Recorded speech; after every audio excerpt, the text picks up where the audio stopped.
Hey everyone, Rick Graham here again with another video to help you to become a sci-fi author. Now, in the last video, I went over why I feel like if you really want to become an author, which it seems that the vast majority of Americans out there have at least an idea for some sort of book that they'd like to write at some point on their life, whether that's like during a bucket list or they really want to become an actual, author full time, or they just have some ideas they just want to do as a hobby, whatever.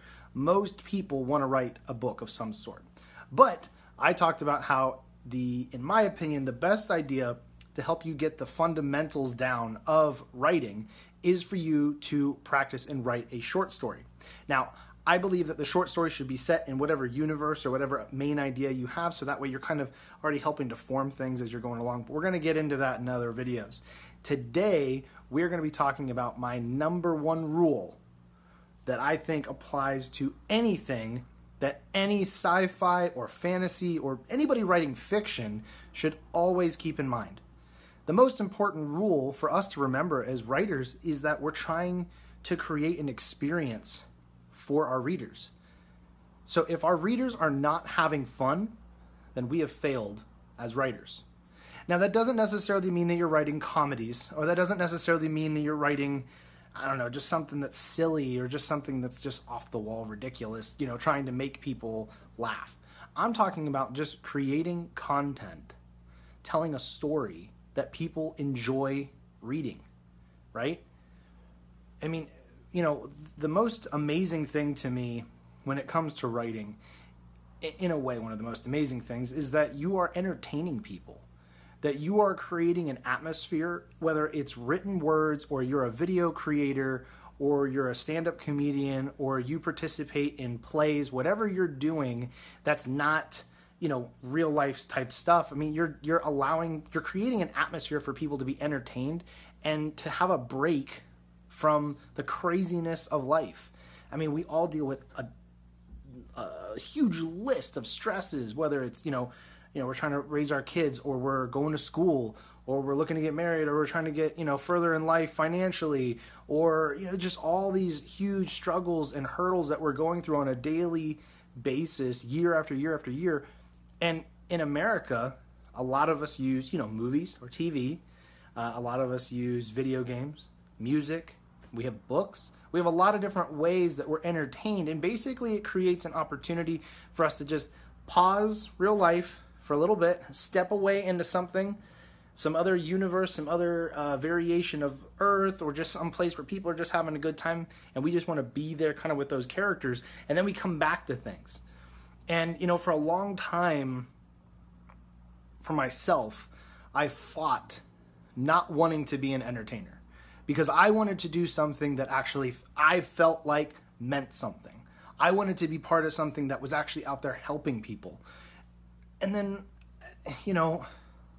through prayer and through trying to figure out what I'm supposed to do with my life, I've kind of gotten to where I'm just at peace with, I like to entertain people. That's one of the things I love to do. I've done it when I look back on my life, I've been in entertainment in a sense for years. When I was really little, I was doing drama classes. I loved to act.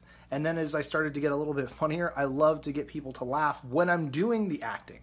And then, as I went through my high school years into college, then I started doing YouTube. And then what did I do on YouTube? I did some educational stuff with product reviews, but I really loved doing animations where I would do stop motion animation. I would tell stories through different things that I came up with, different ideas. And now here I am writing.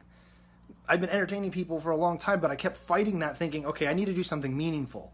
I need to do something that actually impacts the world, but entertainment can impact the world. You can teach people through your writing. You can teach them so many different life lessons. You can teach them all kinds of stuff, and they can experience different emotions, different feelings. They can learn things. There's so much that you can do in writing that is impactful and is a big meaning and is serious, but you still have to remember that you're entertaining people. If your readers are bored and they set down your book, it doesn't matter how great the story was at the end. You know what I mean? And it doesn't mean to become a slave to, well, how am I going to just keep this story exciting? There are times when stories have to slow down. If you kept running it like, high speed through the whole story or the whole movie or the whole whatever experience that you're setting up for your audience, it would be too much. They need, peaks and valleys. They need ups and downs in order to have time to kind of get back into it and kind of reset their emotions if you're going through something that is emotional or exciting.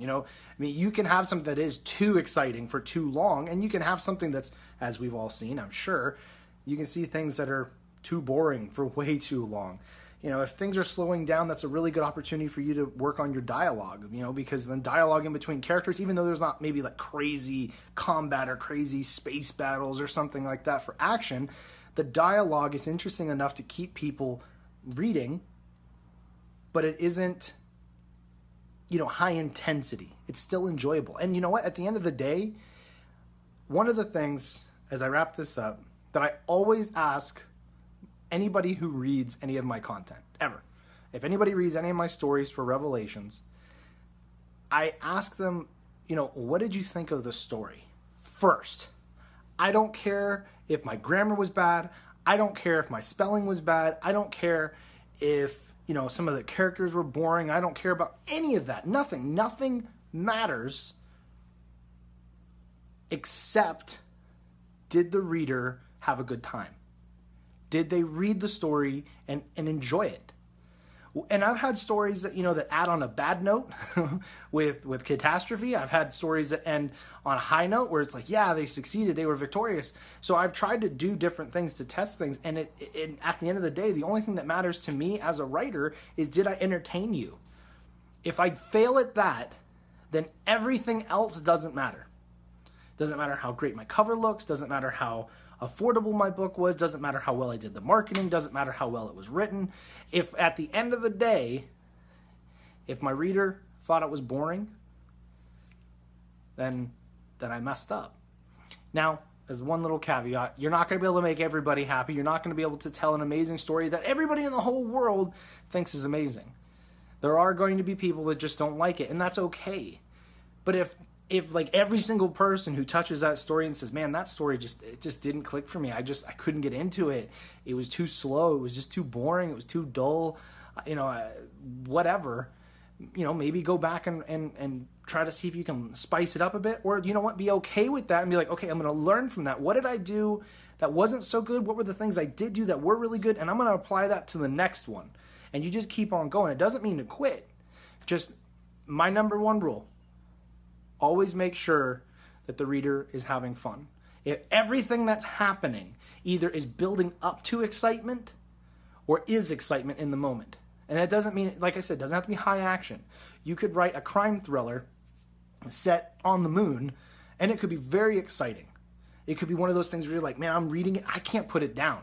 That's a very good compliment. It's like, man, I couldn't stop reading it.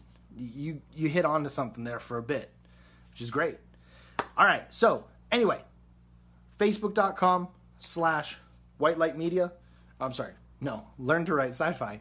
On YouTube, it is White Light Media. Look us up, subscribe, like, follow. We're also working on our website, which is whitelightmedia.org. If you have any other questions, comments, topics that you'd like to see be brought up and discussed at some point in a future video, please leave that down, comment section below. And as always, guys, thank you very much, and I'll see you guys again tomorrow.